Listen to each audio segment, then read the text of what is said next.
नमस्कार दोस्तों, स्वागत है आपका आपके अपने चैनल तनु शर्मा में। दोस्तों, आज की इस रहस्यमयी और ज्ञानवर्धक डॉक्यूमेंट्री में हम जानने वाले हैं एक ऐसे प्रश्न का उत्तर जिसने सदियों से लोगों को सोचने पर मजबूर किया है। क्या भगवान शिव का जन्म हुआ था?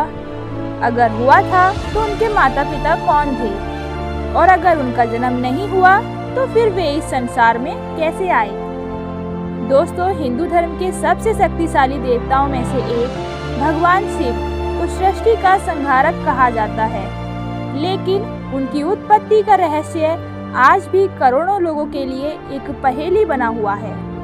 तो आइए बिना किसी देरी के शुरू करते हैं और जानते हैं भगवान शिव के जन्म के पीछे की असली सच्चाई। दोस्तों, हिंदू धर्म के अधिकांश देवी देवताओं का जन्म हुआ है। भगवान श्री राम का जन्म हुआ, भगवान श्री कृष्ण का जन्म हुआ, यहाँ तक कि ब्रह्मा जी और विष्णु जी की उत्पत्ति के बारे में भी शास्त्रों में वर्णन मिलता है।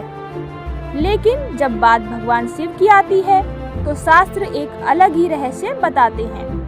पुराणों और वेदों के अनुसार भगवान शिव अजन्मा है। अजन्मा अर्थात जिनका कभी जन्म नहीं हुआ। वे ना तो किसी माता के गर्भ से पैदा हुए और ना ही किसी के उन्हें बनाया। भगवान शिव स्वयंभू हैं, अर्थात स्वयं प्रकट होने वाले। शिव पुराण में एक अत्यंत प्रसिद्ध कथा मिलती है। एक बार भगवान ब्रह्मा और भगवान विष्णु के बीच विवाद हो गया कि उनमें सबसे श्रेष्ठ कौन है। तभी अचानक उनके सामने एक विशाल अग्नि स्तंभ प्रकट हुआ। उस अग्नि स्तंभ का ना कोई आरंभ दिखाई देता था और ना ही अंत। ब्रह्मा जी उस स्तंभ का ऊपरी सिरा खोजने निकल पड़े और विष्णु जी उसका निचला भाग खोजने लगे। हजारों वर्षों तक खोजने के बाद भी दोनों उसका अंत नहीं ढूंढ पाए। तब उस अनंत ज्योति स्तंभ से भगवान शिव प्रकट हुए। उन्होंने बताया कि वे ही उस अनंत शक्ति के स्वरूप हैं। यही कारण है कि शिवलिंग को भगवान शिव का प्रतीक माना जाता है।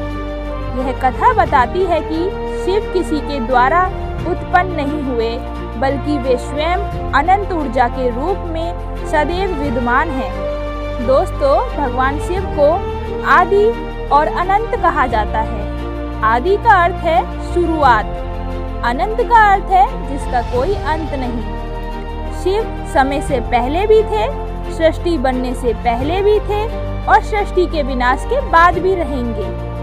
जब कुछ भी नहीं था, जब भी शिव थे।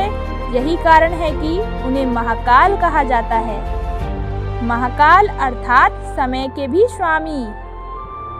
कुछ पुराणों में भगवान शिव के प्रकट होने के विभिन्न वर्णन मिलते हैं। कहीं उन्हें ब्रह्मा के क्रोध से उत्पन्न बताया गया है, कहीं उन्हें परम ब्रह्म की शक्ति का स्वरूप कहा गया है। लेकिन विद्वानों के अनुसार ये कथाएं प्रतीकात्मक हैं। उनका उद्देश्य शिव के गुणों और शक्तियों को समझाना है, न कि उनके वास्तविक जन्म का वर्णन करना। अधिकांश धार्मिक ग्रंथ इस बात पर सहमत हैं कि भगवान शिव वास्तव में अजन्मा और स्वयंभू हैं। भगवान शिव केवल एक देवता नहीं है, वे चेतना है, वे ऊर्जा है, वे सृष्टि, पालन और संहार के संतुलन का प्रतीक हैं। उनकी तीसरी आंख ज्ञान का प्रतीक है। उनका डमरू सृष्टि की पहली ध्वनि का प्रतीक माना जाता है। उनका त्रिशूल भूत, वर्तमान और भविष्य पर नियंत्रण का प्रतीक है।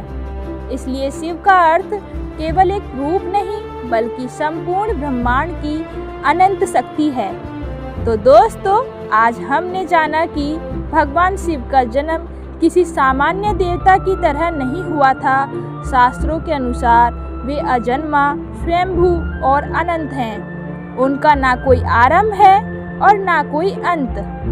वे समय से परे हैं और संपूर्ण ब्रह्मांड की दिव्य शक्ति का प्रतीक हैं। शायद यही कारण है कि करोड़ों भक्त उन्हें महादेव कहकर पुकारते हैं। अगर आपको भगवान शिव के जन्म का यह रहस्यपूर्ण सच पसंद आया हो तो वीडियो को लाइक जरूर करें। ऐसे ही रहस्यमयी, पौराणिक और ज्ञानवर्धक डॉक्यूमेंट्री देखने के लिए हमारे चैनल तनु शर्मा को सब्सक्राइब करना ना भूलें। कमेंट करके ज़रूर बताइए कि आप अगली वीडियो किस रहस्य पर देखना चाहते हैं। हर हर महादेव। धन्यवाद।